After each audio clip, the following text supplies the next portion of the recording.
2차 시에서는 과거용 글씨를 다루겠습니다.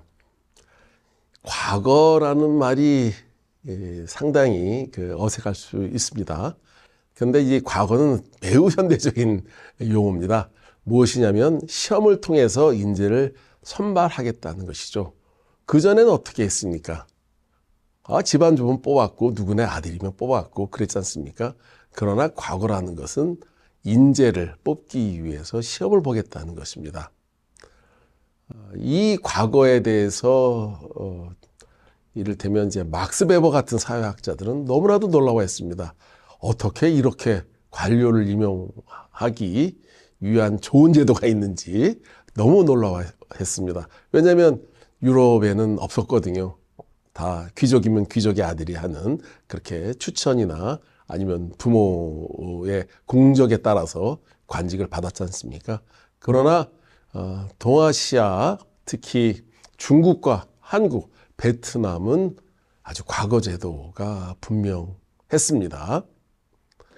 한국도 처음부터 과거 제도가 있었던 건 아닙니다. 고려 때 받아들이기 시작합니다. 고려 광종 9년 958년에 처음 실시가 됩니다. 재밌게도 중국, 후주에서 귀화한, 고려로 귀화한 쌍기가 우리 과거제도 해야 됩니다 라고 건의를 해요. 그때부터 실시가 됩니다. 중국이 수나라 문제 때부터 하니까 그때가 371년이거든요. 따라서 그 이후로 한 몇백 년이 지나서 고려도 바로 실시를 하는 것이죠. 이렇게 하는 데는 왕들도 까닭이 있었습니다. 그렇게 해야지 호족, 요즘 말로 하면 귀족이죠. 귀족을 억누를 수 있습니다. 그리고 나서 자기에게 충성하는 관료들을 뽑을 수 있죠. 누구의 아들이 아니고 완전히 모르는 상태에서 능력 있는 사람을 왕이 뽑았으니까 군주권이 강화될 수 있지 않겠습니까? 이를 통해서 이렇게 과거제도가 실시됐습니다. 이 과거의 뜻은 뭡니까? 과라는 것은 과목의 과자입니다. 그러니까 특별하다는 것이죠. 이런 과목, 저런 과목, 이런 과목. 이를테면 의과 하면은 사람을 치유하는 거고, 이렇게 무과 하면 싸우는 것, 전쟁을 잘하는 거고, 이렇게 과목별로, 전문 분야별로 뽑는다는 얘기입니다. 그게 바로 과거의 뜻입니다. 이러한 과거제는 고려 때 실시돼서 조선 내내 한국의 관료 채용 제도로 안착이 됐습니다. 그리하여 고려 성종 때는 과거용 시험을 가르치는 국자감이 설치가 되고, 그 당시의 개경입니다. 지금 개성에 국자감이 설치가 되고, 경학 박사라는 오경에 아주 능통한 박사가 그곳에 파견돼서 교육을 시킵니다. 이런 국자감 제도는 당연히 중국과 베트남에도 있었습니다. 그래서 세 곳이 아주 과거 제도의 아주 전형적인 지역이 되는 겁니다. 베트남도 중국의 유학을 그대로 받아들였다는 거 알고 있기 바랍니다. 자, 과거를 보기 위해서는 시험을 봐야 되겠죠? 시험을 보기 위해서는 글씨를 써야 돼요. 이 글씨가 바로 해서 표준 글씨체입니다. 이때 해서의 해자는 스탠다드를 얘기합니다. 기준을 얘기합니다. 표준을 얘기합니다. 시험관이 글씨를 봐야 하는데 글씨가 또박또박하고 읽기 쉬워야 될 거 아닙니까? 그리하여 바로 두 사람의 글씨체가 유명했습니다. 첫 번째는 구양순의 글씨입니다. 구양순은 당대 초기의 인물입니다. 양제 때 태상 박사가 됩니다. 그리고 나서 이제 당대로 넘어가죠. 수당 이러니까, 수나라 당나라 이러니까. 그래서 당대 초기에 글씨를 아주 잘 쓴 사람인데, 그 전에 글씨를 아주 잘 쓴 왕이지를 배웠지만 해서 이렇게 표준 글씨에서 아주 일가를 이룹니다. 그 작품으로는 구성궁 예천명이라는 작품도 있고 순화각첩이라는 작품도 있습니다. 특히 이 순화각첩 등에 새겨진 천자문이 아주 유명합니다. 이 천자문은 앞으로도 계속 나올 텐데 한문이 많지 않습니까? 한자가 많아요. 그 중에서 한 1000개를 표준으로 뽑은 글씨가 바로 천자문입니다. 바로 이 천자문을 구양순이 쓰고 따라서 이 글씨체에 따라서 시험을 본 것이죠. 이는 중국만이 아니라 우리나라도 마찬가지였습니다. 따라서 이 해서체는 과거와 상관없이 신라 말부터 고려 초까지도 대유행을 했던 것입니다. 그리고 두 번째 해서의 대표적인 인물이 조맹부라는 사람입니다.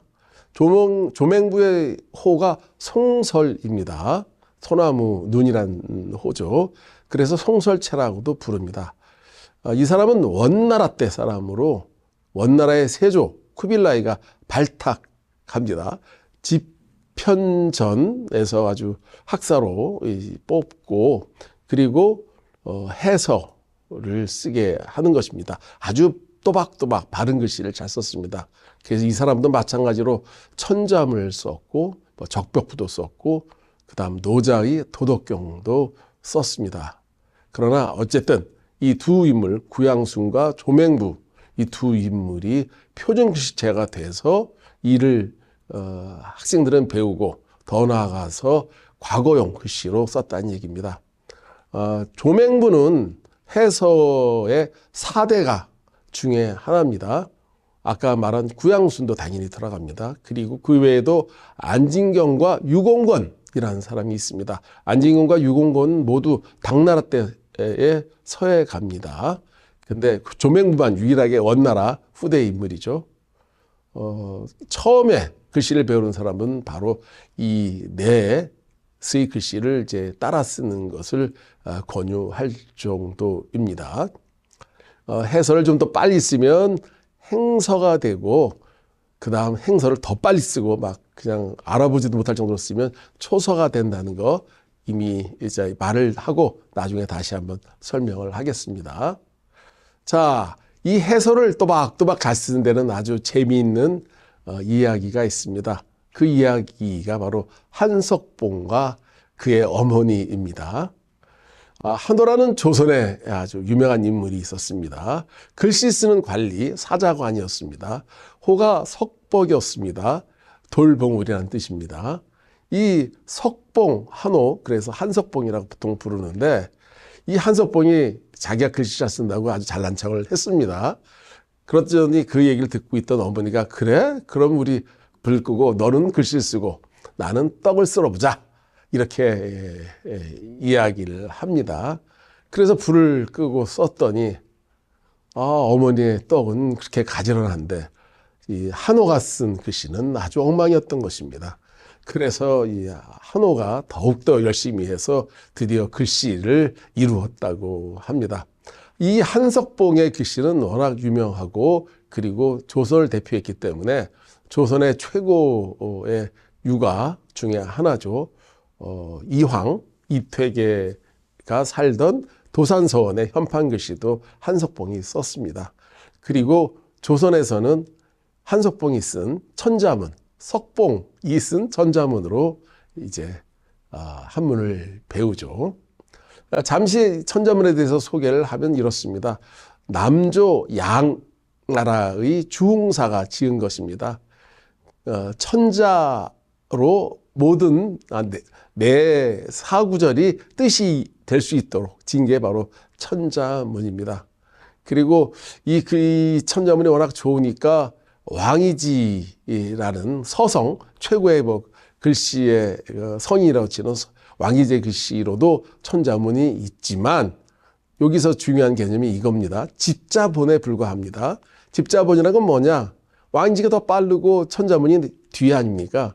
그러니까 왕이지가 쓴 글씨 중에서 하나하나씩 빼서 천자문의 순서에 맞춰서 글씨를 모았다는 뜻입니다. 바로 그게 집자본입니다. 따라서 왕이지의 천자문 집자본도 있다는 거 말씀을 드립니다. 왕이지는 난정서라는 글씨로 아주 유명합니다. 그래서 조선에는 석봉의 천자문이 가장 유명했다는 것 말씀을 드립니다. 자, 이 과거용 글씨를 얘기하는 거는 다른 데 이유가 있는 게 아닙니다. 이렇게 그 사무적인 글씨로는 천자문을 중심으로 한 해서체가 유행했었다는 거를 알려드리기 위한 것입니다.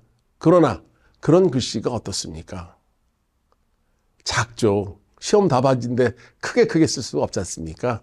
그리고 예전 같으면 이렇게 큰 종이를 주고 거기다가 과거형 문제를 내면 또박또박 써 내려가야 하는데 이게 글씨가 클 수가 없지 않습니까? 작게 써야죠. 따라서 이게 한계가 있는 겁니다. 그리고 판에 박힌 글씨죠. 왜요? 감독까지 읽어야 되니까 함부로 쓸 수도 없습니다. 그러니까 자유롭지 못합니다. 그리고 개성도 사라집니다. 남이 보라는 글씨지 내가 보려는 또는 저 글씨에다가 이제 감정을 마구 심어서 표현하는 그런 것이 아닌 것이죠. 따라서 과거형 글씨는 아까 얘기한 것처럼 두 사람의 글씨가 대표적이지만 오히려 그 예술적인 측면에서는 한계가 많았다고 이제 지적이 되고 있습니다. 작은 글씨고 판에 박혔죠. 함부로도 못 쓰죠. 개성도 없죠. 감정도 없죠. 그런 점에서 과거형 글씨체는 많지만 의외로 그냥 단순한 이게 판에 박힌 인쇄체에 불과한 것처럼 여겨질 수 있습니다. 따라서 이 채점관이 읽기는 좋으나 창작을 방해하고 예술적 상상력을 감소시키는 것이기 때문에 오히려 생각조차 고착화시키고 정신적 자유를 방해했다는 게 현재의 해석입니다. 그렇다고 뭐 답안지를 함부로 쓸 수는 없는 노릇이죠.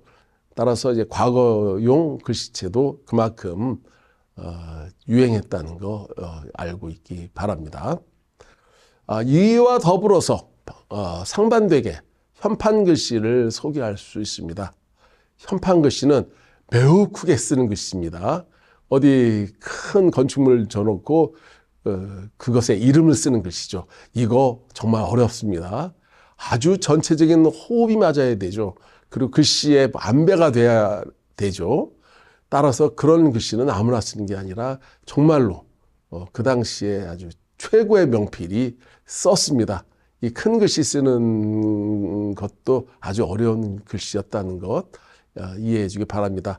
아까 얘기한 과거형 글씨랑 오히려 정반대의 자격을 지니고 있는 글씨입니다. 여기서 또 하나의 개념을 공부해 봅시다. 사액서원이라는 말이 있습니다. 이 사액이라는 것은 액자를 내려주었다는 뜻에서의 사액입니다. 누가 사액할 수 있느냐? 임금님만 할 수 있습니다. 임금이 내려준 것이 바로 사액서원이었죠.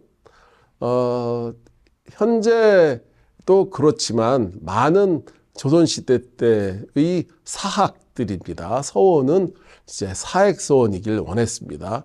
최초의 사액서원의 영광을 자랑하기도 하고, 그리고 임금님이 글씨 써줬으면 그것에 따른 권위가 덩달아서 오기 때문에 아주 높이 평가했습니다. 그것이 바로 글씨를 받는 전통입니다.